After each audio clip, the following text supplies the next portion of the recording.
Hey everybody, what's up? It's NihonTiger here, and welcome to another week in Conelanders. This is actually the season finale, and my audio for the race didn't quite turn out as well as I had hoped, nor did the race itself. So I thought, instead of having to deal with several minutes of silence as I ran around the track, that we might go ahead and just focus on the highlights, I guess you could call them. Anyways, I wanted to talk about that and talk about some of the changes for this week. So, starting things off, let's take a look at the points right now going into this race. Through 7 of 8 events, of course, on top of it all is Sharky with 259 points. Cone's right behind him with 249, just 10 back. Maestro's slightly behind him, 15 points back at 244. Servatis having a pretty good season, 233 points, 26 back of Sharky. Gem is doing alright, again 230 points, 5th place, 29 points back, really close to Servatis there. Piker is in 6th place with 223 points, 36 back. He has Rookie of the Season locked up already, and by quite a decisive margin. 7th place, Holy Moose, good old Moosey Pants, 208 points, 51 back, keeps him out of contention from winning because he doesn't have enough points he can get this weekend. Squid right behind him is Scandinavian Brother, 206 points. They're not actually brothers, by the way. 206 points, 53 points back. Last week's winner, Georgian, in 9th place, 194 points, 65 back. And hey, look at that in 10th place. It's me! Only 98 points back with Sharky with 157. Oh, we can totally win it, guys. We can totally... No, we can't. We can't. But more importantly, I'm kind of involved in my own little race, trying to stay in the top 10. So here we are. I'm sitting, of course, 10th place, 157 points. Gunsis is 11th, 145. 25 is right behind him, 144 points, 13 back of me. Jump had a great run last week at Bathurst. He is now 140 points, 17 back, tied with Racer, who is also at 140 points, 17 back. So they're really tied for 13th. Mr. Tommies, 135 points, 22 back. NCWG, our good old Irish friend, our first actually Irish friend on here, 123 points, 34 back. The other guy, Smart Pipe, also from Ireland, 118 points back, 118 points, 39 back, excuse me. Jolo has 113 points, he's 44 back. And of course, good old Rebel, Cowboy SMB. Reb has 111 points, 46 back, which would mean that he could pass me if he got enough points, and I didn't race this weekend. Well, of course I didn't, so that means that he's actually out of the competition.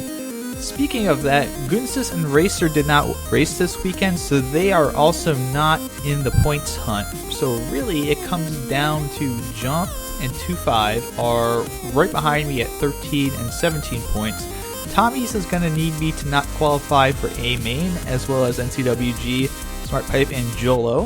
If I happen to somehow make the A main race in this heat, then they're all eliminated, and it's basically up to where I finish versus where 25 and Jump finish going into the feature race to see who's got the inside line on 10th place. But as you might notice in the video, I am not in the orange and black colors this week. Instead, I'm running a white, gold, and black colored Zeldathon Classic car.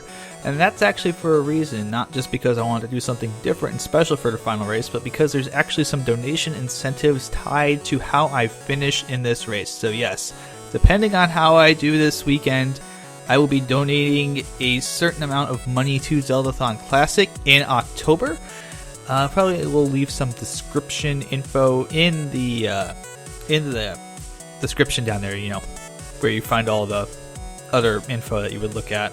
You know where to look. But that's going to be kind of all the info about Zeldathon Classic. They're actually doing a run for Child's Play this year. It's only 72 hours instead of the normal 5 or 6 days that they do it.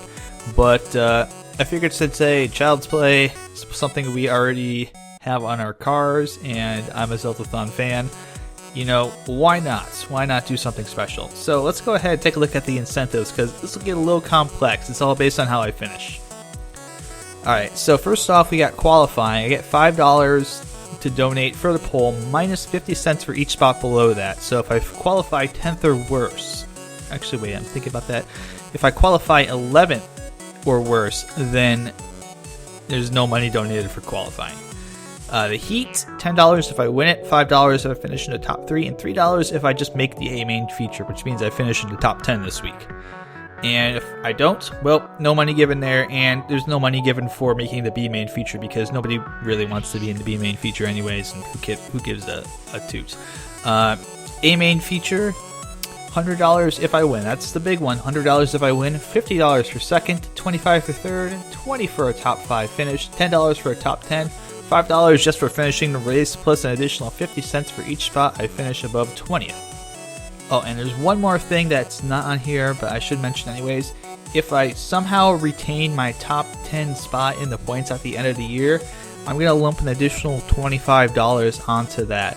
And I think there's a $10 buffer if I somehow pull off the pole win-win points thing this weekend, which is kind of like a Grand Column, but not really. So if I manage to win everything this weekend, there's an additional $10 for that. So the total comes out to $150 maximum that I may donate if I do really well this weekend. So fingers crossed, right guys?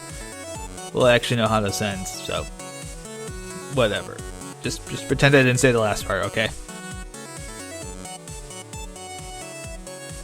Alright, so let's talk a little bit about the weekend and the race that was. So let's start off just by talking a little bit about practice. I finished 5th overall in practice, not too bad. I was basically within 0.6 of a second of Smart Pipe, who was weirdly fast all weekend. Like, I don't know where his speed came from, but he's pretty good. Marsden was 2nd, Psych was 3rd, Sharky 4th. I was actually right behind Sharky, a little bit ahead of Piker and Squid, so I had some high hopes about qualifying for the race this weekend, and they were very quickly dashed. I lost whatever speed I had and just couldn't get it back. I ended up starting in, I believe, let me check here. Yes, 10th spot. Yes, so we barely made it, and we give a nice 50-cent donation over to Child's Play for that. Yeah, I'm really doing a great job here. So right at the start, we got off to a slow start once again. Not a big surprise. Jump makes an incredible jump from 12th to shooting halfway up the field, and unfortunately, something's going to happen here as we're trying to keep up with Jump. There was an incident going into, I believe, let me see here, turn 6. It's a very hard right-hander, and Les Cubes and I just get together. So Les and I talked about this afterward. I ended up yelling at him for this, and I shouldn't have done that. So first off, apologies again to Les Cubes for yelling at you for that. It was essentially a racing incident. We had different lines going into that corner, and my line was just a lot sooner than Les's line, and I ended up collecting his front bumper on my rear quarter panel. Just a simple, looking back at it, it's a simple accident, but at this point I was fairly beaten down. We did get back around Shadow Wolf eventually to get into 11th place, so not too bad. But at this point I'm sitting in 11th, Mock, Jump, Psych, everyone else way out ahead of me at this point. I'm trying to run down Mock. He's holding steady at this point, about 5 or 6 seconds ahead of me, so I'm trying to just desperately catch him. And like I said, the reason I didn't have lots of good commentary is because I was spending a lot of the time very upset at myself that I was letting all the Zeldathon people down. I was kind of sad, and I really didn't know what to say, but lo and behold, a miracle, a Zeldathon miracle was about to happen shortly thereafter. So, lo and behold, we're 10th, trying to chase down Marsden and Mock, who are barely just ahead of us, 2 spots ahead. That would get us 9th in points. And Piker and Smart Pipe, who are 4th and 5th, end up colliding, taking each other out. And I somehow, I don't know how I avoid Smart Pipe as he's trying to pull back around. Again, he was fine. There's nothing wrong with that. But that manages to pull me back up into 10th, which is the last qualifying spot, and I've got a shot at getting past Piker here. So yeah, what's going to happen is turn 6, the fabled turn where I got bit before, is actually going to be my savior twice here. And the first time was obviously Smart and Piker getting together. The second time is Piker's chasing down Mock, and he gets loose, wiggles, and we bump a little bit. It doesn't do any really damage to me, but I get 9th place out of that. Piker falls back to 10th. He saves it. And yeah, I'm going to pull all the way back around. I won't be able to catch Mock, unfortunately, but we get out of the Barcelona Heat 2 race with a 9th place finish. And that's enough for another $3 because we made a main. So far we've raised a grand spanking total of $3.50. And that's $8.50 if I make it all the way through the feature race at a minimum. So yay, Child's Play. Alright, so I didn't have time to make a slide for this before I had to get this up, but going into the final race, I am up by 12 points on Jomp, who had a nice 4th place finish in the heat race, and I'm up by 13 points on 2-5, who I believe also finished 9th in his heat 1. So we do have a race going into the finale, and both Jomp and 2-5 have a chance to overtake me and grab that last spot in the top 10 in points. So we will see how it goes tomorrow in the A-Main feature here in Conelanders. Thanks for watching, guys. Sorry again about having to do this video a little differently and a little weirdly. I wish I had done some better commentary, but I'm not too proud of what happened, and this is the best way for me to salvage. Take care, and I will see you tomorrow for the actual finale of Conelanders Season 3.